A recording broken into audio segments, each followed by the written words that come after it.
It's 2025 and I'm here to do my 25 for 25. I'm planning on reading mostly from my shelves. As is customary on this channel, I have about 73 books on my physical TBR and I'm going to talk about 25 of them that I really want to prioritise for this year. Let's get going. First up, we have The Count of Monte Cristo by Alexandre Dumas. This is my current read and it is 1,243 pages. It's quite a chunk. It's a big classic. We've all probably heard of it. It is a classic revenge story. I'm about 100 pages in and really enjoying it so far. This one is 100% getting read in 2025.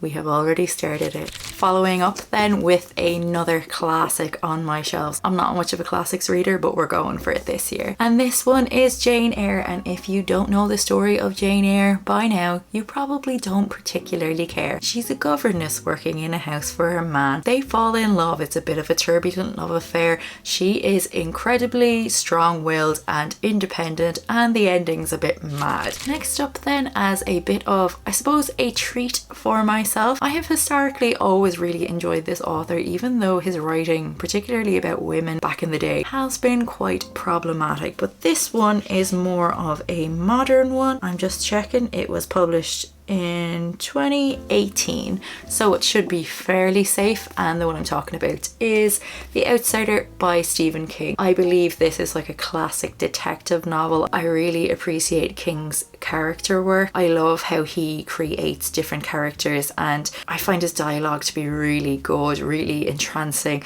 I love the pacing of his stories. For me, not all of his books work the best and some of his endings leave a lot to be desired, but if I'm feeling in the mood for something a bit more King, a bit more fast-paced, I'm going to give this one a go this year. So hopefully this is the year that I start to read a few more cozy mystery books, because lately I've discovered I actually really like them. And I have one on my shelves, and that book is The Thursday Murder Club by Richard Osman. So I believe we follow a group of older people in a nursing home who get together every Thursday and try to solve local mysteries. Apparently this is very cozy. There are quite a few books in this series by now and I'm really looking forward to giving it a go, falling into this world and potentially enjoying the whole series, but we'll start with the first one and see how we go. Speaking of starting series, I have another book that's been on my shelves for quite some time and I think there are 3 books in this series. I'm not sure if it's finished or not, and the book I'm talking about is Twin Crowns, and this is by Catherine Doyle and Catherine Weber. And I actually don't particularly know what this is about, but given that it's a young adult fantasy, I'm going to say there's a little bit of romance, there's a little bit of magic, there's a little bit of a chosen one, there's probably some royalty in there too. Twin Crowns sounds that way. I'm not going to read the back. I feel like it's probably one that's going to be quite tropey. I've heard it does read quite young, even as a young adult, but I'm okay with that. I do enjoy young adults, so that's another one for the list. I'm not planning on starting too many series if I can help it. Hopefully this year is the year of finishing more series than I start. And then next up is a book that I have been really looking forward to, but I don't like the format that I own it in, and that has put me off picking it up so far, but this year I'm picking it up and I'm going to read it. The book I'm talking about is Utopia Avenue by David Mitchell. So David Mitchell wrote Cloud Atlas. You've probably heard of it. If you've read it or watched the film, you know that it's a bit of an odd one, a bit left field, so naturally I bloody well loved it. And this one I know absolutely nothing about. I was gifted this by my partner and I am excited to read it, but I literally don't know what it's about. This cover gives very little away. So in Ireland we get trade paperbacks as new releases rather than hardbacks. So we don't really get all that many hardbacks in Ireland. The trade paperbacks are bigger than your normal paperback and I just really dislike that. I'm not into that. It's a real problem.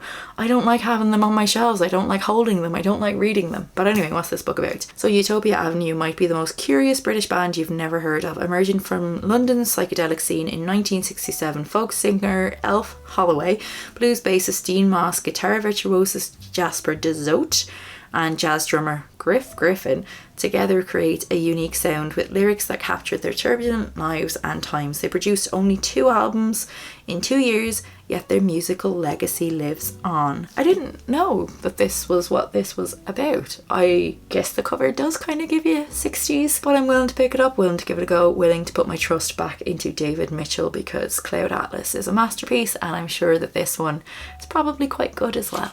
So speaking of finishing series, I have read the Shadow and Bone trilogy by Leigh Bardugo.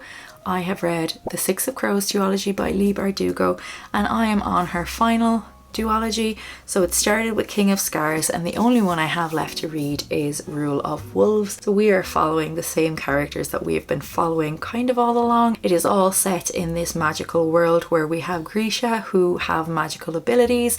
There is a lot of political intrigue. They tend to be really fast paced, and I really like Leigh Bardugo's style of writing. It is a very readable, really enjoyable young adult series overall. I think that the Six of Crows duology has been my favourite so far. King of Scars probably wasn't as good, but I still enjoyed it. I like pottering along with these characters, so I'm happy enough to read this, prioritise, and finally finish the series. We'll stick to series here, and this one feels like a bit of a cheat, but it's not, because I have these 7 books on my shelves, and I am talking about the overarching series that's called The Realm of the Elderlings, and it is by Robin Hobb. I have read the first 2 trilogies within this series, so I've read the Farseer trilogy and I have read the Liveship Traders trilogy. And next up then we have the Tawny Man trilogy, which is 3 books, so we're back in the world with Fitz, who was in the Farseer trilogy.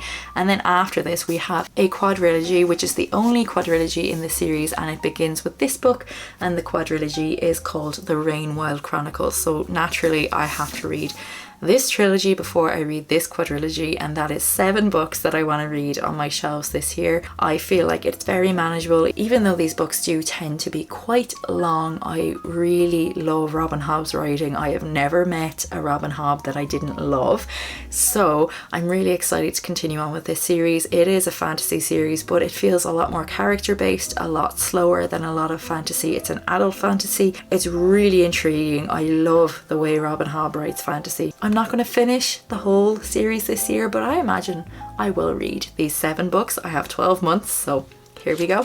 And then 3 more books in a series, and the series that I'm talking about is the Dark Tower series by Stephen King, and I have 3 books left to read. So I have A Song of Susanna, The Dark Tower, and they are number 6 and 7 in the Dark Tower series. And then we have The Wind Through the Keyhole, which is like an add-on to this series. I feel like I've been reading this series for forever, and it was my partner that put me onto them, and he actually has a tattoo that comes from The Wind Through the Keyhole, which will be the 8th book that I read in this world, and I don't know what his tattoo means, and I'm reading this series so that I can get there and find out finally what it means. He said he'd tell me, but I want to read the books. So far they have been a little bit hit and miss for me. They're kind of back in the Stephen King days where he wasn't necessarily the best at writing women. It's a very unusual series in that it feels like a western, but also like a very contemporary, fast-paced fiction. And in the last book it started to get a bit self-referential. It started to break the fourth wall a little bit, and I'm finding that to be quite interesting. So hopefully I'm going to pick up The Song of Susanna very soon, because I want to know what happens.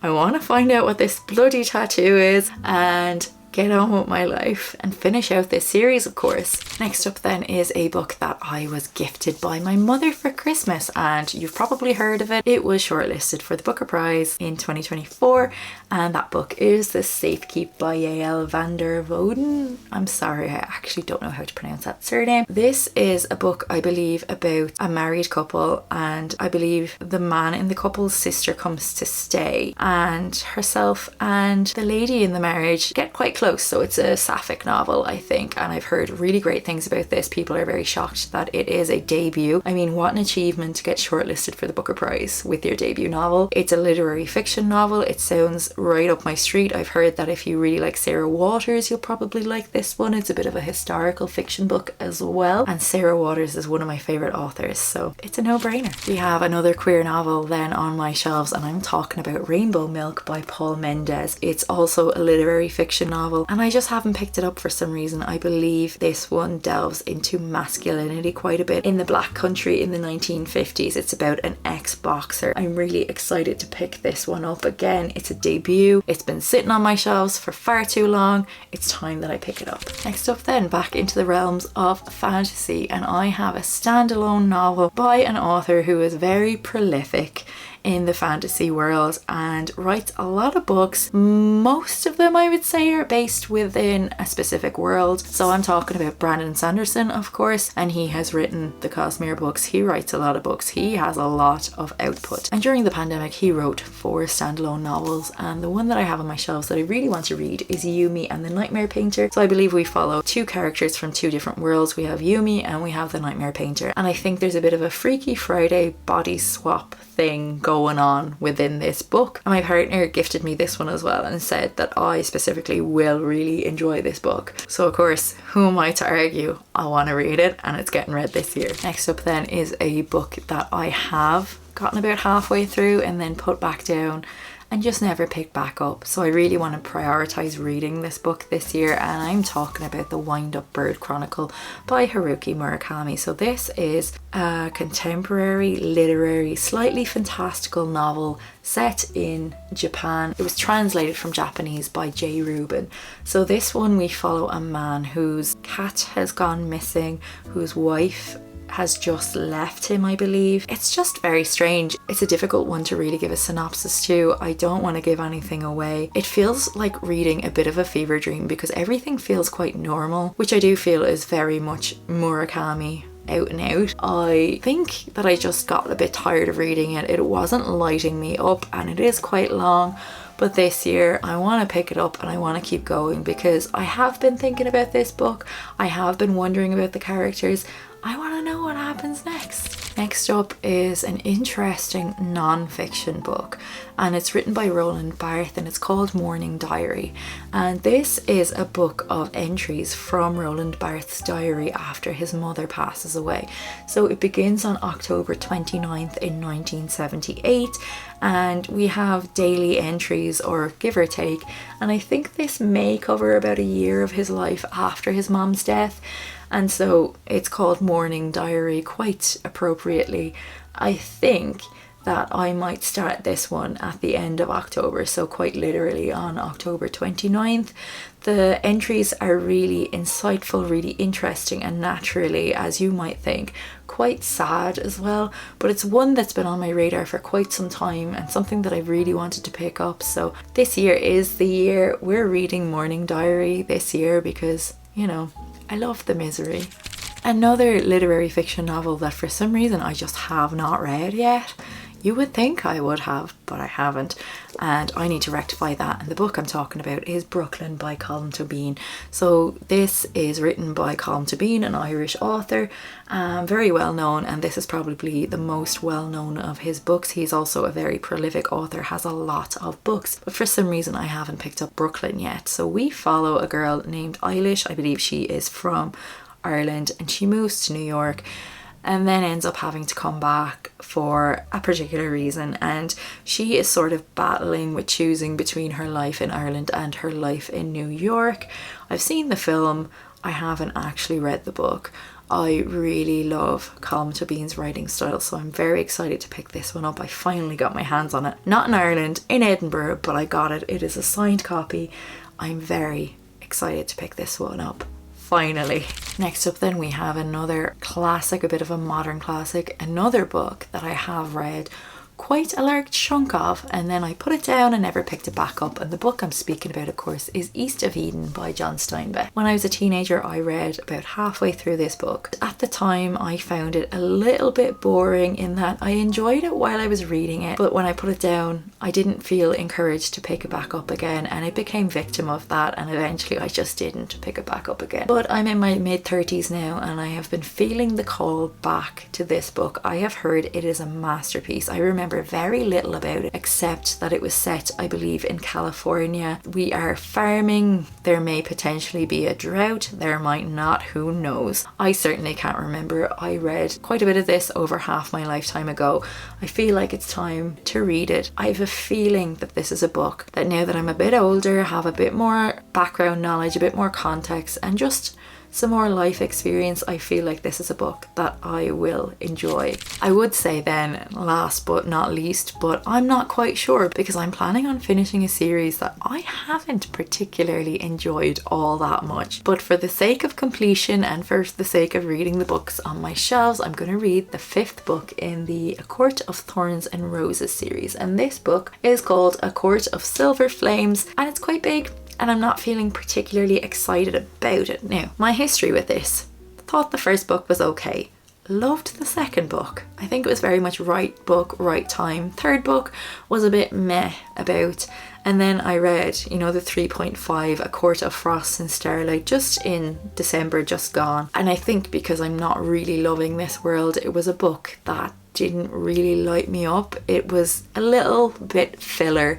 a little bit cozy. It was nice, it was definitely not necessary. I got through it and we have one left to go. I think Sarah J Maas's writing can sometimes be quite a bit problematic. I don't like how all of the evil characters are from Highburn, which is from the old Latin name for Ireland, Hibernia, and it feels a little bit, I don't know, racist potentially, but because we're Irish, we're supposed to just laugh and get on with it. It doesn't sit easy with me. I don't necessarily like the dynamics of the romantic relationships in this. They feel a little bit or a lot controlling. I'm not into the spice, but I'm gonna read this book anyway because it's on my shelves and I want to complete the series. No shade if you love Sarah J Maas's writing, absolutely each to their own. Read what you enjoy, read what lights you up. They're just not my cup of tea, but we're gonna read it anyway because it's 2025 and we're reading the books on our shelves, pals, right? My foot is dead. I literally can't feel it. That's that, friends. Those are 25 books that I want to prioritize in 2025. Gives you a little bit of insight into what's on my shelves, what is ahead of me for the year to come. I'm hoping to read about 50 books this year, if not some more. We'll see. And so that's that. Let me know if you've read any of these books, if there are any that you think that I should really prioritize right now. I am working my way through the Count of Monte Cristo, as I've said. But the rest of them, what should I pick up next? I don't know. I don't know where to go from here. I don't know what I'm in the mood for. So do let me know in the comments below. Let me know if there are any books that you're prioritizing this year. I feel like a lot of us are planning to read from our shelves this year. So I'm hoping to get through these and to clear out my TBR quite a bit. As ever, thanks for watching, pals. I hope you're well, hope you're taking care. If you want to see more from me and want to see how I get on with these books, don't forget to subscribe, give me a like and all of that fun stuff. Thanks for being here, pals. Happy New Year. Talk to you next week. Bye bye.